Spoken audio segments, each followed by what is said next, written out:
नमस्कार दोस्तों, स्वागत है आपका हमारे YouTube चैनल बायोगेनर क्लासेस में। जैसा कि आप लोगों ने थंबनेल पे देख ही लिया होगा, बीएससी जूलॉजी। और आज हम बात करेंगे प्रैक्टिकल वर्क 2025 का, क्योंकि एक स्टूडेंट है जिसने मुझे कमेंट करी थी कि sir please comparative study of heart of frog and rabbit का प्रैक्टिकल की वीडियो बना दीजिए। तो मैंने उसको रिप्लाई किया कि शाम तक अपलोड हो जाएगी। तो इन्हीं की डिमांड पर मैं ये वीडियो लाया हूँ। यहाँ पे थंबनेल पे आप लोगों ने देख ही लिया है, comparative study of frog and rabbit heart. ठीक है, तो मेढक और खरगोश के हार्ट की कंपैरेटिव स्टडी करेंगे कि रैबिट का हार्ट कैसा होता है, फ्रॉग का हार्ट कैसा होता है। और इसको हम बिल्कुल बाकायदा आपको नोट्स भी प्रोवाइड करेंगे वीडियो में कि आपको लिखना क्या है। तो बस आप लोगों से हमारी एक ही रिक्वेस्ट है कि अगर आप लोगों ने वीडियो को प्ले कर लिया है तो प्लीज इसको पूरा वॉच करना, ठीक है, जिससे मेरा कुछ फायदा होगा। अगर मैं आपकी डिमांड पर वीडियो बना रहा हूँ तो इससे बड़ी आपके लिए क्या बात हो सकती है। तो चलिए, तो स्क्रीन पर आप लोगों ने देख ही लिया होगा। सबसे पहले आपकी जो एक्सपेरिमेंट, अब आपका नंबर जो भी हो आप अपने हिसाब से अपने रजिस्टर पे लिख लेना। तो पहली हेडिंग है comparative study of frog and rabbit heart. Okay, फिर इसमें आप लोग एक छोटी सी हेडिंग डालोगे एम। तो इसमें आप लोगों को लिखना रहेगा कि to study and compare the structural and functional differences between the heart of a frog and a rabbit. और आप लोगों को पता होगा कि जो फ्रॉग होता है वो एम्फीबिया होता है और जो रैबिट है वो है मैमल है। तो इनके हार्ट में क्या क्या डिफरेंसेस हैं उसको हम इस प्रैक्टिकल के माध्यम से समझेंगे। वैसे आप लोगों का अगर गवर्नमेंट कॉलेज होगा तो वहाँ अच्छे से समझाया गया होगा, लेकिन ऐसा नहीं होता है। ज्यादातर आजकल बस यही रह गया है कि प्रैक्टिकल केवल फॉर्मेलिटी हो गई है, बस आपको लिखा दिया जाता है और बस प्रैक्टिकल नहीं कराया जाता है। तो मुझे उस चक्कर में नहीं पढ़ना, आपको अपना रजिस्टर बना लेना है, ठीक है। तो इसमें आप लोगों को एक हेडिंग डालनी है मटेरियल्स रिक्वायर्ड। आपको क्या क्या मटेरियल्स की जरूरत पड़ेगी इनकी स्टडी करने के लिए। प्रिजर्व्ड स्पेसिमेंस, तो जो फ्रॉग का हार्ट है और जो रैबिट का हार्ट है वो पहले से ही प्रिजर्व रखा होता है, ठीक है, स्पेसिमेन होता है, लैब वगैरह में आपकी रखा होगा, जूलॉजी की जो लैब होती है। फिर dissecting tray, pins, scalpel, scissors, forceps, ठीक है। फिर आता है आपका माइक्रोस्कोप, प्रिपेयर्ड स्लाइड्स यानी कार्डियक टिश्यू आपको चाहिए होंगे, hand lens, gloves and labels, ठीक है। तो इतना आपको सब कुछ चाहिए होगा। बिल्कुल बाकायदा कॉपी उठा लीजिए और लिखना स्टार्ट करिए। मैं इतनी धीरे धीरे बता रहा हूँ, आप लोग इसको लिख भी सकते हो आसानी से। और एक छोटी सी विनती है आप लोगों से, आपके जो भी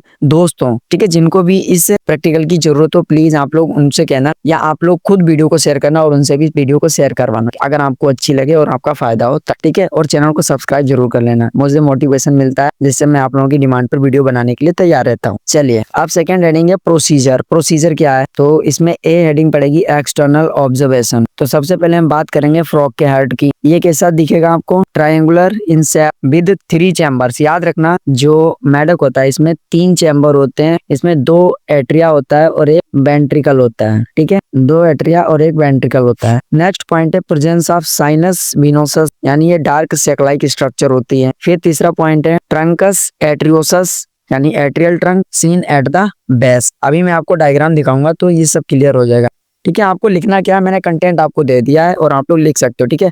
ज्यादा चक्कर में मत पड़ना, जो क्वेश्चन आपसे एग्जामिनर पूछेगा तो मैं आपको अभी बता दूंगा लास्ट में। सेकंड है आपका रैबिट का हार्ट। ये कोनिकल शेप में होता है विद 4 चैम्बर्स। बस यही फर्क है, इसमें 4 चैम्बर होते हैं, उसमें 3 चैम्बर थे। इसमें 2 एट्रिया 2 वेंट्रिकल्स हैं। प्रेजेंस ऑफ कोरोनरी आर्टरीज, ये 3 vessels supplying the heart. Clearly visible aorta and pulmonary artery. तो उम्मीद है आप लोगों ने यहाँ तक लिख लिया होगा। नेक्स्ट है इनकी इंटरनल एनाटॉमी, ठीक है। पीछे हमने क्या देखा था? एक्सटर्नल ऑब्जर्वेशन, ठीक है। यहाँ पे अब हम इसकी देख रहे हैं इंटरनल एनाटॉमी। तो फ्रॉग के हार्ट में क्या होगा? सिंगल वेंट्रिकल विद ट्रेविकुली यानी spongy ridges, no complete septum allowing partial mixing of blood, presence of spiral valve in truncus arteriosus. Rabbit का हार्ट अंदर से कैसा दिखेगा? Interventricular septum completely divides the ventricles, bicuspid यानी mitral valve on the left side and tricuspid valve on the right, ठीक है।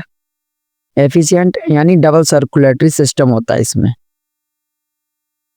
और ये आपको एक टेबल बनानी रहेगी ऑब्जर्वेशन में, ठीक है, कंपैरेटिव टेबल है।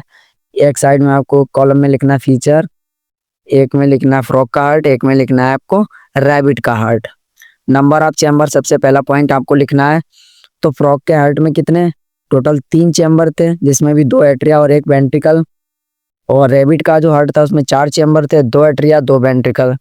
सेप्टम, तो फ्रॉग का जो हार्ट था इनकम्प्लीट यानी पार्शियल ब्लड मिक्सिंग, और जो रैबिट का हार्ट था वो कंप्लीट यानी नो ब्लड मिक्सिंग।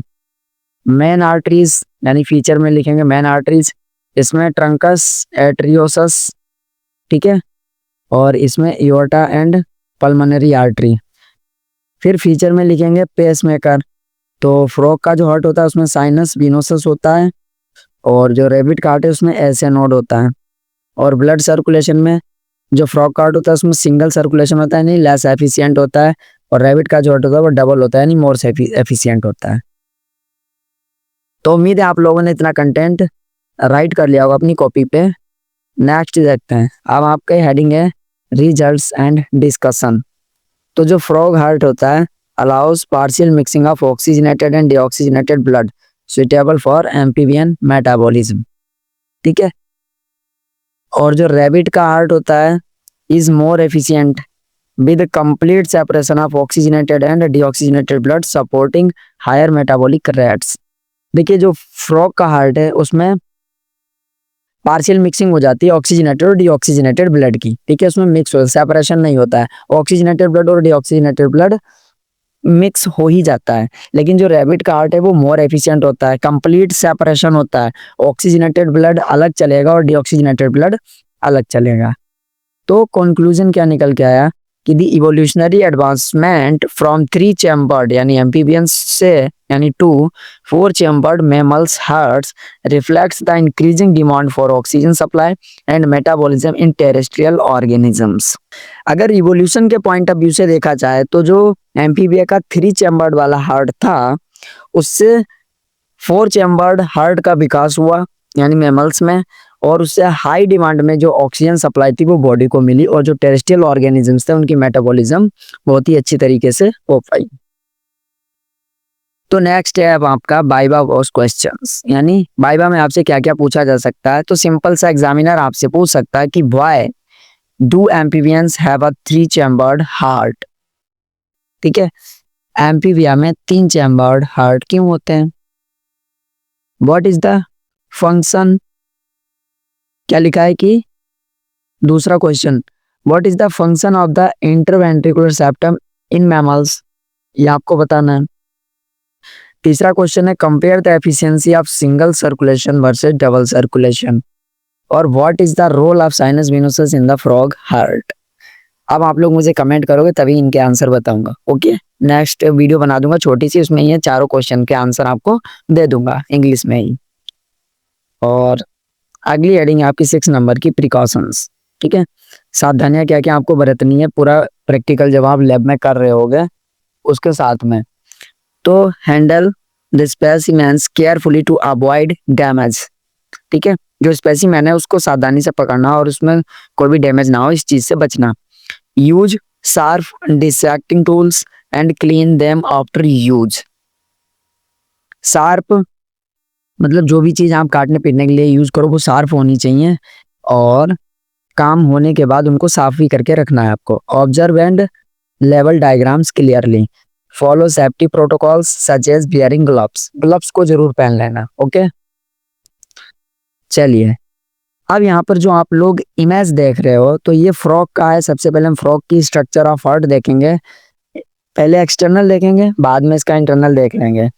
तो जो ए है ये वाला इसका डोर्सल व्यू है, और जो बी है ये वाला इसका वेंट्रल व्यू है। अब डायग्राम में मैं आपको ज्यादा नहीं समझाऊंगा, आप लोगों को एज इट इज ऐसे ही छाप देना है, ठीक है। क्वालिटी अच्छी है, 1080 पे करके आप इसको, जिसको आप 1080p बोलते हो, उस पर क्लिक करके आप लोग इसको डायग्राम का या तो स्क्रीनशॉट ले लीजिए, बाद में बना लेना, या तुरंत ही बना लीजिए वीडियो को पॉज करके, ठीक है। नेक्स्ट हम फ्रॉग का इंटरनल एनाटॉमी देखते हैं हार्ट की। तो ये फ्रॉग की इंटरनल स्ट्रक्चर है, ठीक है, तो ये वाली आप लोग बना लेना। अब हम देखते हैं रैबिट की। तो ये रैबिट का हार्ट है, एक्सटर्नल फीचर ऑफ हार्ट, ये वाला डोर्सल है और ये वाला वेंट्रल है, ओके, इसको भी आप लोग बना लेना। अब हम रैबिट की देखेंगे इंटरनल स्ट्रक्चर।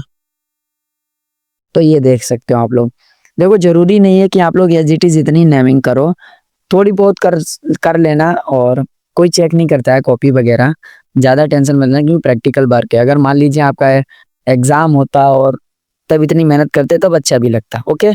लेकिन मैंने आपकी डिमांड पूरी कर दी, मैंने ये वीडियो बना दी है। प्लीज आप लोगों का जो काम है, वीडियो को लाइक कर दो और एक अच्छी सी कमेंट करो, और बाकी आपको क्या चाहिए वो भी मुझे बता दो। और हाँ, अगर आप बीएससी में हो, आपको अगर जूलॉजी के नोट्स चाहिए, मैं पीडीएफ फॉर्मेट में प्रोवाइड कर सकता हूँ। ओके, तो आप लोग, मेरा व्हाट्सएप नंबर है 6398725587। व्हाट्सएप पे मैसेज कीजिए कि आपको जूलॉजी के नोट्स हैं, पीडीएफ फॉर्मेट पे दे देंगे। लेकिन आपको वहां पर जो पीडीएफ मिलेगी उसका कुछ ना कुछ अमाउंट आपको पे करना होगा। ओके, तभी आपको नोट्स मिल सकते हैं जूलॉजी के। चाहे बीएससी फर्स्ट सेमेस्टर में, सेकंड, थर्ड, फोर्थ, सिक्स किसी में भी हो, आपको सारे नोट्स अवेलेबल हो जाएंगे। बस आपको अपना सिलेबस भेजना होगा। ओके, चलिए। तो अगर आप लोगों ने वीडियो को लास्ट तक देखा है तो प्लीज एक ही डिमांड रहेगी, वीडियो को लाइक कर दो, चैनल को सब्सक्राइब कर दो और अपने दोस्तों को जरूर शेयर कर देना। और बहुत बहुत धन्यवाद कहना चाहूंगा कि आप लोगों ने हमारी वीडियो को लास्ट तक देखा है। चलिए मिलते हैं नेक्स्ट वीडियो में, तब तक के लिए बाय बाय।